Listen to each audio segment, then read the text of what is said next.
Hello everyone, hopefully you can hear me. We took a little field trip outside today.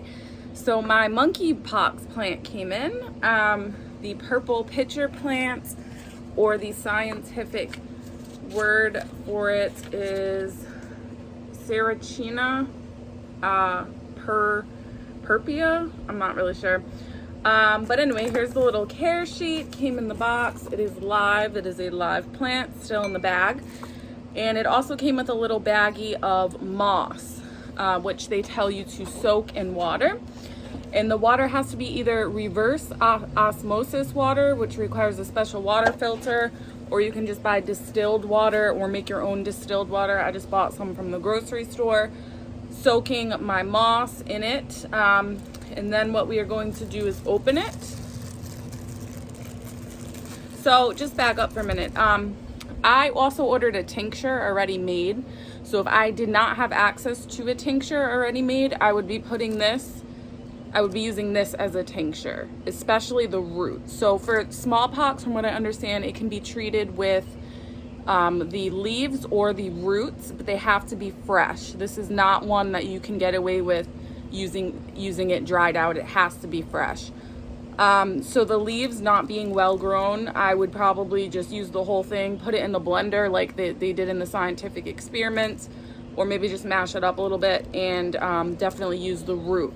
Once it gets a little bit more grown, and it takes a couple years for the actual flower that catches the flies and things, I believe, to come in.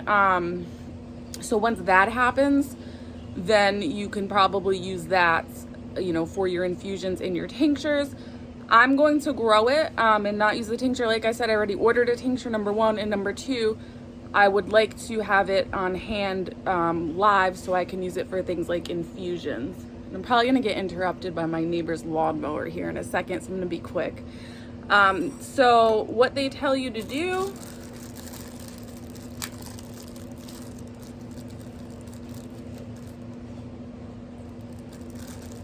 is take it out of the bag. It's wrapped in a paper towel. So they like a lot of moisture. This is a plant that has to be moist all the time. So it has to actually sit in a saucer. So take it out of the bag.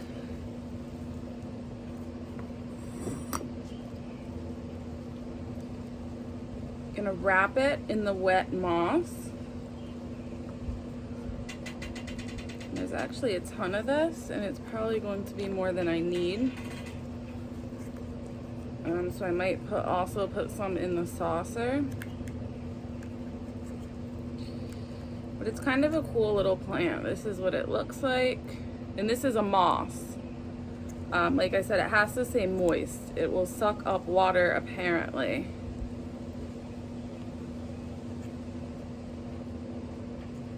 So yeah, I'm gonna put this in the tray, and this is like a candy tray or something from my grandmother's house that I somehow ended up with. I don't work with anything fancy. I just do what gets the job done and isn't entirely ugly.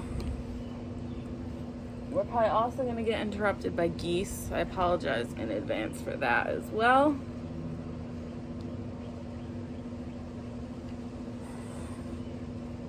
And there you have it. It is May in South Carolina, so it is warm and sunny. So I'm going to keep this on a porch. It says it needs 4 to 6 hours of sunlight a day.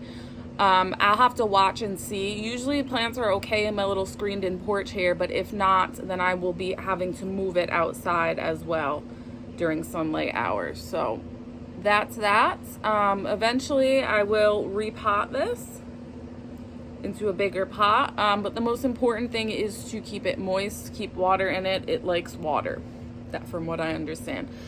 When it gets a little bigger, so these do grow in the wild. They're native to the East Coast, but I think more towards Nova Scotia, more towards Canada. But they do grow in the wild, so they can be put in the ground as well. I would just water the heck out of them personally. I don't know, that's not the way I'm doing it. I'm gonna pot them and see what happens. This is my first experience growing it. Like I said, I already have a tincture on the way, so that's why I'm gonna experiment here and see how this goes.